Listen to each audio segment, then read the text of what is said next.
Hello बच्चों, YouTube class में आपका स्वागत है। हम पढ़ रहे हैं BCom part second paper second का टॉपिक बैंक ऋण तथा प्रतिभूतियाँ। इस टॉपिक के अंदर आपने अब तक पढ़ा है बैंक द्वारा ऋण देने की विधि, बैंक ऋण के सिद्धांत, ऋण या अग्रिमों के प्रकार, प्रभार निर्माण की विधियाँ, गारंटी या प्रत्याभूति या जमानत की विशेषताएं, गारंटी की आवश्यकताएं, गारंटी के प्रकार, गारंटी के लाभ या महत्व और गारंटी तथा हानि रक्षा अनुबंध में अंतर। आज हम जानेंगे बैंक द्वारा गारंटी अनुबंधों में किन किन सावधानियों को देखना चाहिए, काम में लेना चाहिए या किन तथ्यों पर उसे विशेष ध्यान देना चाहिए, इसके बारे में हम विस्तार से पढ़ेंगे। गारंटी दाता की आर्थिक स्थिति की जानकारी। जिस प्रकार बैंक ऋण देते समय ऋण वापसी की सुरक्षा हेतु गिरवी रखे जाने वाले माल या अचल संपत्ति को स्वीकार करने से पूर्व उनकी अच्छी तरह से निरीक्षण एवं मूल्यांकन करता है, ठीक उसी प्रकार उसे गारंटर की आर्थिक स्थिति की पर्याप्त जानकारी होना जरूरी होता है। वैधानिक क्षमता। बैंक को गारंटीकर्ता की अनुबंध करने की वैधानिक क्षमता पर ही गारंटी का अनुबंध करना चाहिए।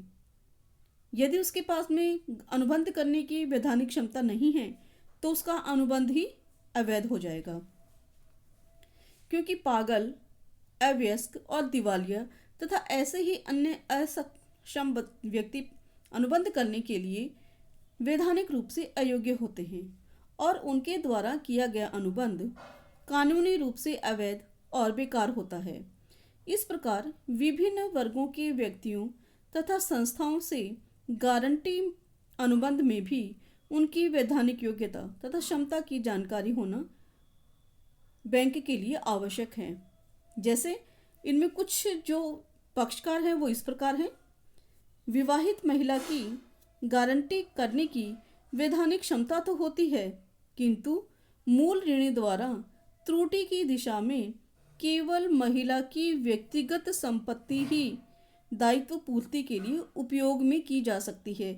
यानी उस महिला का जो व्यक्तिगत स्त्री धन है उसका ही उपयोग गारंटी की क्षतिपूर्ति के लिए किया जा सकता है, दायित्व पूर्ति के लिए किया जा सकता है। विवाहित महिला पर उसके किसी रिश्तेदार की गारंटी में अनुचित दबाव भी हो तो भी अनुबंध व्यर्थ हो जाता है। अतः ऐसी स्थिति में बैंक को महिला की गारंटी स्वीकार करते समय महिला से यह लिखित प्रमाण पत्र ले लेना चाहिए कि वह अनुबंध हेतु स्वतंत्र रूप से सहमति दे रही है, किसी के दबाव में नहीं है।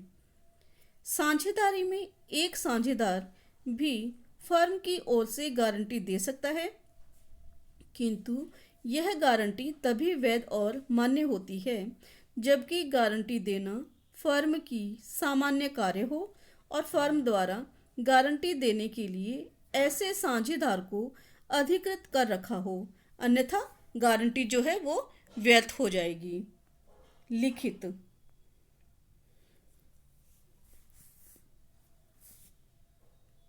और यह गारंटी साझेदार फर्म की गारंटी स्वीकार करते समय बैंक को गारंटी फर्म के नाम से होनी चाहिए।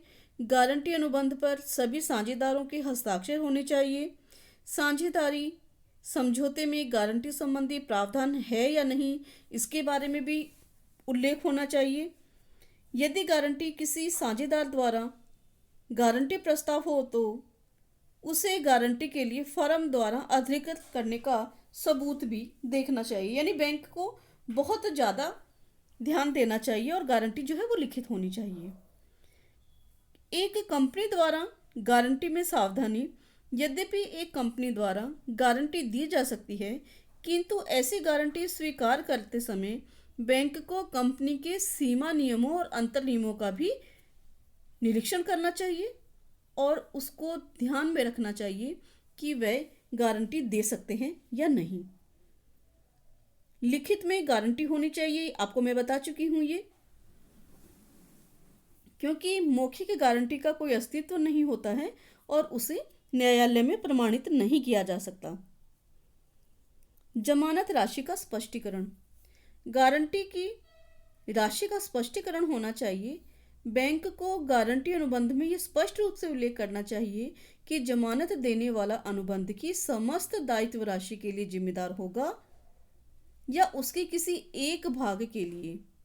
ऐसी स्थिति में अधिकतम जमा राशि स्पष्ट उल्लेख होनी चाहिए। जमानत का प्रकार।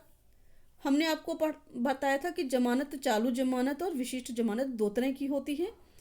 ये जमानत किस प्रकार की दी गई है उसका भी उल्लेख करना चाहिए। अतः बैंक को अनुबंध में यह स्पष्ट करा लेना चाहिए कि जमानत किस प्रकार की है और कितनी अवधि की है। अनुबंध में कोई महत्वपूर्ण परिवर्तन। बैंक को गारंटी अनुबंध में किसी भी प्रकार के महत्वपूर्ण परिवर्तन होने की दशा में उस पर सभी गारंटी दाताओं के हस्ताक्षर करा लेने चाहिए। अन्यथा भारतीय अनुबंध अधिनियम 1872 की धारा 133 के अंतर्गत गारंटी दाता की बिना सहमति से कोई भी जोड़ या परिवर्तन होने पर वह जमानत के दायित्वों से मना कर सकता है। अवधि पार ऋण। यदि ऋण की अवधि पार हो गई है, ओवरड्यू हो गया है अथवा गारंटी की निर्धारित अवधि समाप्त हो गई है, तो उसके बाद बैंक को ऋण स्वीकृत नहीं करना चाहिए, क्योंकि फिर जमानत भी समाप्त हो जाती है। पृथक या सामूहिक गारंटी। बैंक प्राय ऋण देते समय ऋणी से एक से अधिक व्यक्तियों की जमानत की बात करता है। ऐसी स्थिति में अनुबंध में यह स्पष्ट होना चाहिए जितने जमानत दाता हैं उनका बैंक के प्रति सामूहिक दायित्व है या व्यक्तिगत दायित्व है। यदि ऋणी बैंक को ऋण चुकाने में असमर्थ हो जाए तो ऐसी स्थिति में बैंक जमानत दाता के दायित्व का निर्धारण किस प्रकार करेगा यह भी स्पष्ट होना चाहिए। व्यक्तिगत जमानत में बैंक को किसी भी एक व्यक्ति से राशि वसूल करने का अधिकार होता है, जबकि सामूहिक जमानत में सभी जमानत दाताओं से एक साथ राशि वसूलने का अधिकार होता है, जिससे राशि वसूलने में अत्यधिक कठिनाई होती है। इसलिए बैंक व्यक्तिगत जमानत ही स्वीकार करता है तथा ऐसी स्थिति में भी प्राथमिकता क्रम पूर्व में निश्चित कर लिए जाते हैं ताकि बाद में किसी प्रकार का कोई विरोधाभास न हो। अवधि। यदि बैंक चालू जमानत पर ऋण लेता है, उसमें अवधि का निर्धारण होना चाहिए। इससे जमानत दाता और बैंक दोनों में कोई विरोधाभास पैदा नहीं होता है। मूल ऋणी की मृत्यु, पागल या दिवालिया होने पर। मृत्यु होने पर ग्राहक का खाता बंद हो जाता है और जमानत भी समाप्त मानी जाती है। ऐसी स्थिति में बैंक मृतक ऋणी के उत्तराधिकारियों से ऋण भी वसूल करे तथा वसूली न होने पर जमानत दाताओं से वसूली की कार्यवाही कर सकता है। ऋणी के दिवालिया या पागल होने पर ऋण की वसूली की कार्यवाही करनी चाहिए। ऋणी के पागल या दिवालिया होने पर खाता बंद माना जाता है, जमानत जो है वो समाप्त मानी जाती है। उसके बाद के व्यवहारों के लिए गारंटर जवाबदेह नहीं होता है। बैंक के संगठन या स्वरूप में परिवर्तन होने पर जमानत समझौते समाप्त माने जाते हैं। अतः बैंक को अपने संगठन स्वरूप में परिवर्तन करने पर जमानत दाताओं से पुनः नए अनुबंध प्राप्त कर लेने चाहिए। जमानत दाता के अधिकार। जमानत समझौते हम जानते हैं कि उसमें 3 पक्षकार होते हैं। तो इसमें मूल ऋणी के विरुद्ध अधिकार, सह जन्मदाता के विरुद्ध अधिकार और बैंक के विरुद्ध अधिकार, इनके बारे में हम चर्चा करेंगे। मूल ऋणी के विरुद्ध अधिकार। जमानतदाता को ऋण के विरुद्ध वे सभी अधिकार प्राप्त होते हैं जो बैंक को प्राप्त होते हैं। जमानतदाता कानूनन रूप से वह राशि ही मूल ऋणी से प्राप्त करने का अधिकारी है जो उचित है, अर्थात इसके आधार पर जमानतदाता ऋणी से कोई लाभ प्राप्त करने का अधिकारी नहीं होता है। सह प्रतिभू या सह जमानतदाता के विरुद्ध अधिकार।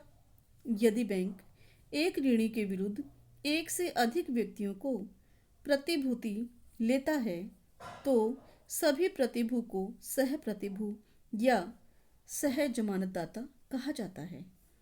यदि ऋणी बैंक के दायित्व चुकाने में त्रुटि करता है तो वह दायित्व की राशि सभी जमानतदाताओं से बराबर अंशों में चुकाने के लिए दायित्व है। लेकिन यदि पूर्व में ही दायित्व का अन्य अनुपात निश्चित किया गया है तो उस अनुपात में यह दायित्व ऋणी का चुकाया जाता है। बैंक के विरुद्ध अधिकार। बैंक के विरुद्ध अधिकार भी 3 तरह से होते हैं। प्रतिभू से जमानत का समझौता होते ही बैंक ने ऋणी से जो भौतिक प्रतिभूति ली थी, यदि बैंक जमानतदाता की बिना स्वीकृति के पूर्व ही ऋणी को लौटा देता है या छोड़ देता है तो जमानतदाता प्रतिभू के रूप में रखी गई संपत्ति की राशि की सीमा तक अपने दायित्व से मुक्त माना जाएगा। यानी यदि पहले से कोई उसने संपत्ति रखी है और वो बैंक ने लौटा दी है तो उस संपत्ति की राशि तक वह गारंटर अपने दायित्व से मुक्त हो जाता है। जमानतदाता बैंक से ऋणी की आर्थिक स्थिति के संदर्भ में सभी जानकारी प्राप्त करने का अधिकारी होता है। समझौते के समय जमानतदाता के द्वारा पूछे जाने के बाद भी यदि बैंक तथ्यों को छुपाता है या मौन रहता है तो जमानतदाता उत्पन्न दायित्व के लिए बैंक के प्रति उत्तरदायी नहीं होगा तथा अपनी हानि को बैंक से वसूल करने का अधिकारी भी होगा। चालू जमानत को रद्द करना। कोई भी जमानतदाता चालू जमानत की स्थिति में बैंक को लिखित में सूचना देकर भावी सौदों के लिए अपनी प्रतिभूति समझौता रद्द कर सकता है। ऐसी स्थिति में जमानतदाता केवल उस समय तक दायित्वों के लिए जिम्मेदार होगा। जमानतदाता के दायित्व। बैंक के प्रति जमानतदाता का दायित्व तभी उत्पन्न होता है जब मूल ऋणी दायित्व पूर्ति करने में असमर्थ हो, अर्थात यहाँ जमानतदाता का दायित्व गौण होता है न कि प्राथमिक। जन्म यहाँ देखना है कि जमानतदाता के दायित्व की मुक्ति किन किन दशाओं में एक गारंटर फ्री हो जाता है अपनी ड्यूटी से। कैसे? ऋणी द्वारा वचन को पूरा करना। जमानतदाता ने जिसके लिए बैंक को जमानत दी है, यदि वह वचन ऋणी पालन कर लेता है तो वह उससे मुक्त हो जाएगा। अनुबंध के खंडन द्वारा। यदि जमानतदाता अपने अनुबंध को समाप्त करने की लिखित सूचना बैंक को दे देता है तो जमानतदाता भावी व्यवहारों के दायित्व से मुक्त माना जाता है। यह बात चालू जमानत की स्थिति में लागू होती है, विशिष्ट जमानत की स्थिति में नहीं। विशिष्ट जमानत के अंतर्गत एक बार उत्तरदायित्व उत्पन्न होने के साथ ही तब तक बनी रहती है जब तक कि वह विशिष्ट प्रयोजन पूरा नहीं हो जाता। मूल ऋणी को मुक्ति मिलने पर। यदि मूल ऋणी को बैंक किसी समझौते के तहत दायित्व से मुक्त कर देता है तो जमानतदाता का दायित्व भी अपने आप समाप्त हो जाता है। प्रतिभू की मृत्यु होने पर। यदि जमानतदाता की मृत्यु हो जाती है तो भावी व्यवहारों के लिए जमानतदाता का दायित्व स्वतः ही समाप्त हो जाता है। इस स्थिति में बैंक को मृत्यु की सूचना दी गई है या नहीं इसका कोई महत्व नहीं रहता है।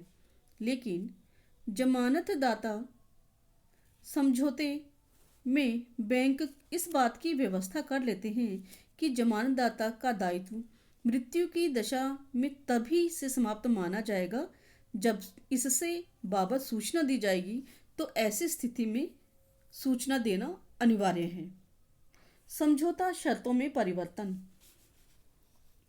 यदि बैंक व ऋणी अपने मूल अनुबंध स्वरूप में परिवर्तन करते हैं तो जमानतदाता शर्त परिवर्तन के समझौते के बाद के व्यवहारों के लिए उत्तरदायी नहीं होगा।